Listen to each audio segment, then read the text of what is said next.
Salut les amis, ici Crypto en Afrique, la chaîne qui vous met au parfum des actualités crypto ainsi que des opportunités. Donc, si tu es nouveau sur cette chaîne, ici on parle de crypto-monnaie et des technologies des blockchains et surtout ce que cette technologie peut nous apporter dans le quotidien, donc comment ça peut nous aider à s'améliorer technologiquement et bien sûr financièrement parce que c'est le nerf de la guerre, mon cher ami. Donc, si tout ceci t'intéresse, rejoins la grande communauté et que le bonheur nous attende.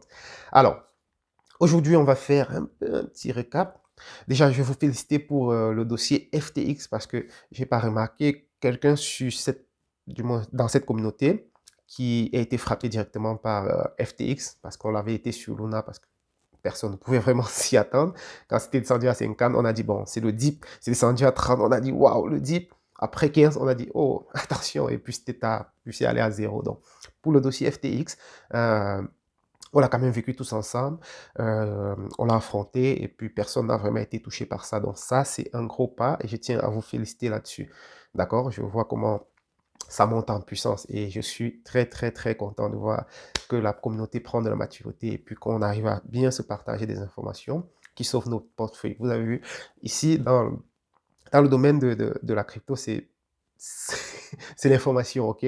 Donc, il faut vraiment être au bon endroit, avoir la bonne information, parce que ça peut soit t'empêcher de perdre de l'argent, soit te faire gagner de l'argent. Donc, la crypto aujourd'hui, ce n'est plus vraiment venir acheter et puis dire non, j'oublie, je quitte, je pars. Bah, vous allez partir et faire 1 an ou 3 mois en revenant, bah, tout aura changé. Donc, vous devez être plus que vigilant, surtout à cette période de bear market, d'accord? Donc, ceci vient aussi renforcer un peu notre point de vue, puisqu'on s'est toujours dit la DeFi, la DeFi, la DeFi. D'accord? Ça fait plus d'1 an que je dis, sortez votre argent des échangeurs centralisés, apprenez la DeFi. C'est pas juste des mots, les amis. Je le dis pas juste pour le dire. C'est parce que je sais que vous pouvez prendre du temps pour accumuler vos cryptos. Vous pouvez prendre du temps pour holder vos cryptos, sortir votre économie, acheter, garder le temps qu'il faut, avoir la patience, avoir le mental d'acier. Mais un jour, parce que vous êtes sur le mauvais protocole, parce que vous êtes sur la mauvaise plateforme, tout ça va en fumer en une nuit. Donc, le meilleur moyen pour être sûr que cela n'arrivera pas, c'est d'apprendre la DeFi, c'est d'être sur la DeFi. Et même quand on dit apprendre la DeFi, je vais vous donner encore d'autres petits détails, d'accord? Parce que dire que vous êtes sur la DeFi, c'est pas juste sortir votre argent, parce que même quand vous êtes sur la DeFi, c'est un autre monde, d'accord? Donc, déjà, félicitations pour le dossier FTX qui ne vous a pas touché de façon directe. Bien sûr, il y a des répercussions. Et pour ce dossier, moi, je pense qu'il y aura de l'effet domino. Donc, il y a d'autres plateformes qui ont été impactées, qui ne déclarent pas directement à leurs clients qu'ils ont été impactés parce qu'ils savent que s'ils déclarent à leurs clients, ils vont prendre peur et puis on risque d'avoir des chutes en cascade. Donc, je pense que ne soyez pas surpris qu'on ait d'autres plateformes d'autres plateformes qui tombent dans les jours à venir, d'accord? Et je pense que début 2020, cette fin de mois et début 2021, ça sera la période de retrait des masques sur les visages, ok? Vous allez voir, vous allez voir. Donc, ça sera aussi des opportunités d'achat incroyables parce que voilà, dès que ça chute et s'il y a des bons projets qui chutent, bah, on recharge et puis c'est comme ça. Donc, le deuxième point, c'est lorsque vous êtes sur la DeFi, le petit conseil que je peux vous donner, si vous avez un gros bac ou bien si vous voulez être sûr de garder vos jetons pour toujours, le seul moyen, par exemple, si vous avez du Bitcoin, c'est de le sécuriser sur le réseau Bitcoin. Le seul moyen d'être sûr que vos Ethereum seront toujours vos Ethereum, c'est de les garder sur le réseau Ethereum. J'explique. Si vous voulez garder, je sais que ça prend en frais, je sais, ok? Si vous voulez garder votre Ethereum sur le réseau peut-être BNB, en ce moment, le réseau BNB va emballer votre Ethereum et vous donner l'équivalent, un WEther, qui n'est pas un vrai Ether, qui est un Ether emballé, juste qui prouve que vous avez un Ether. Et dont la plateforme, la blockchain de BNB garantit aux échangeurs que, écoutez, laissez-le passer, hein, il a un Ether. Il vous a montré la signature, ok, il a son Ether. Sauf que, si la blockchain tombe et que cette signature n'est plus valable, votre Ether ne sera pas valable parce que cette signature n'est valable que parce qu'il y a un contrat entre cette blockchain et et les échangeurs. Donc, si les échangeurs ne sont plus pour, alors votre Ether ne vaudra plus niet. Est-ce que vous comprenez, les amis? Donc, même quand on dit aller sur la DeFi, c'est pas juste sortir des échanges centralisés pour dire, oh, c'est bon. Non. À part ça, il y a des petites pratiques qu'il faut aussi faire. Et ce sont ces bonnes habitudes que je veux que vous cultiviez. Ce sont ces petits pièges que je veux que vous évitiez. D'accord? Le réseau Solana est aujourd'hui menacé. Sur le réseau Solana, il y avait des ETH emballés, il y avait des BNB emballés, il y avait des Bitcoins emballés, etc. Donc, si vous êtes sur ces réseaux-là et qu'il y a des petites rumeurs, je ne dis pas que Solana va disparaître, ça m'étonnerait que Solana disparaisse parce que technologiquement, c'est bon et l'écosystème aussi avait déjà quand même pas mal de grosses applications. Donc, je vois mal Solana disparaître. Mais si vous êtes quand même sur ce type de réseau, ou les réseaux de Cro, comme le réseau de crypto, Chronos, de crypto.com, avec la fête crypto.com. Je vais revenir dessus, puis on va faire une vidéo pour parler des blockchains qui sont peut-être en voie de disparition, ou des blockchains qui sont menacés, et des échangeurs centralisés qu'il faut fuir. D'accord?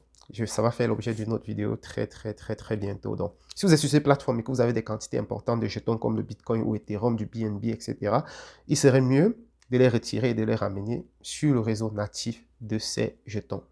C'est un très bon conseil que je suis en train de vous donner là, les amis. D'accord? Donc, pour le faire, il y a des Bright pour le faire aujourd'hui. Si vous voulez rester sur la DeFi, si vous ne voulez pas passer par des Bright, vous pouvez les envoyer sur un échangeur centralisé et puis les renvoyer dans votre portefeuille en choisissant le protocole natif. D'accord? Donc, ce sont ces petits conseils que je voulais vous donner parce que ça aide. Et c'est maintenant en bear market qu'il faut prendre des bonnes habitudes. Comme ça, quand l'argent va rentrer, on saura déjà quoi faire. Sinon, vous allez prendre le temps, hein, encaisser tout ce qu'on encaisse. C'est dur d'encaisser tout ce qu'on encaisse, ok? Et arriver au bull run, une petite erreur comme ça, vous êtes fatal. Vous êtes fatal. Et moi, je ne veux pas ça. Donc, on va prendre des bonnes habitudes dès maintenant, les amis, ok? Le troisième point, on va parler de... C'était quoi, Nia? Excusez-moi, hein, je n'ai pas vraiment de script pour mes vidéos. Ça vient vraiment du cœur, d'accord? Je n'aime pas faire des montages, etc. Bon, c'est plus parce que j'ai pas le temps pour le faire. Je suis un peu paresseux pour ça. Mais aussi parce que j'aime que l'échange soit vraiment direct, comment dire, spontané, que ça vienne vraiment du cœur. Ok, pas de découpage, pas de... Non. Mais lorsque je vous ferai des vidéos pour vous présenter peut-être des projets, etc., qui nécessitent des captures d'écran et des trucs, on verra en ce moment.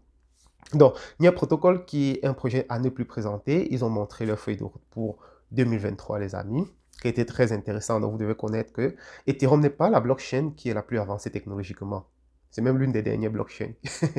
Si on veut voir, bon, à part celle de Bitcoin, qui sont vraiment technologiquement plus à jour. Mais côté sécurité, c'est les meilleurs. D'accord? Donc, Nia, c'est l'une des blockchains qui est plus avancée technologiquement. Ils ont déjà du sharding. Donc, ils sont déjà là où Ethereum veut aller, en fait. D'accord? Le sharding, c'est de pouvoir paralléliser les transactions et puis les exécuter plus rapidement à partir des shards. Bon, je vous épargne tout ce qui est technique. Donc, c'est un réseau vraiment rapide, sécurité et qui a déjà un écosystème qui fonctionne très bien. Sauf qu'il y avait un irritant, je ne sais pas si c'est moi qui utilise mal ce protocole, mais lorsque vous voulez vous connecter à un smart contract, si vous n'avez pas de NIR dans votre wallet, vous ne pouvez pas. Vous ne pouvez pas vous connecter. Donc, si vous voulez vous connecter juste même pour tester un protocole, il va vous falloir absolument avoir des jetons NIR dans votre portefeuille. Déjà, c'est un gros irritant et c'est une très mauvaise stratégie. Donc, ils ont dit qu'ils doivent corriger ça en 2021. Donc, vous pourrez maintenant avoir un wallet zéro fils et puis visiter les différents protocoles. Le deuxième point plus important, c'est le fait que vous n'avez plus besoin d'avoir les jetons natifs des NIR pour effectuer des transactions sur le réseau NIR. Imaginez si vous êtes sur la BSC par exemple, ok, et que vous avez des USDT, vous voulez acheter un autre jeton. Si vous n'avez pas de BNB dans votre portefeuille, vous ne pouvez pas parce que les frais de gaz se payent en BNB sur ce protocole. Vous voyez que c'est un petit frein à l'utilisation du protocole. Donc, ce que NIR fait, c'est que si on veut prendre le parallèle avec BNB, c'est que vous avez des USDT, vous voulez acheter quelque chose, vous pouvez acheter sans forcément avoir de BNB. Donc, ça sera la même chose, c'est NIR. Si vous voulez acheter quelque chose ou interagir avec un protocole, vous n'avez plus besoin d'avoir le jeton natif de NIR. Donc, c'est quelque chose qui va quand même favoriser l'adoption massive et limiter. Pour moi, c'est vraiment ça l'interopérabilité parce qu'on veut aller vers un monde où vous voulez faire quelque chose où vous ne voyez plus des barrières entre des blockchains. Donc, c'est vraiment, vraiment très intéressant. Il y a un protocole qui le fait déjà. On l'appelle Cielo. Ça mérite une vidéo, ce protocole-là. Donc, je vais faire une vidéo sur ça. Si j'oublie, rappelez-moi. Et le troisième point intéressant que j'ai vu dans cette roadmap, c'est le fait que les utilisateurs de iPhone n'auront plus besoin forcément d'un wallet pour interagir avec les protocoles de NIR. Donc, comme je vous ai dit, les amis, les protocoles qui vont vraiment réussir, ce sont ceux qui vont réussir à s'intégrer dans le Web 2 et faire que les gens utilisent la blockchain sans même s'en rendre compte. Ce sont eux qui vont gagner. C'est là où, quand l'argent va aller, est-ce qu'on se comprend? Donc, c'était tout pour aujourd'hui, les amis.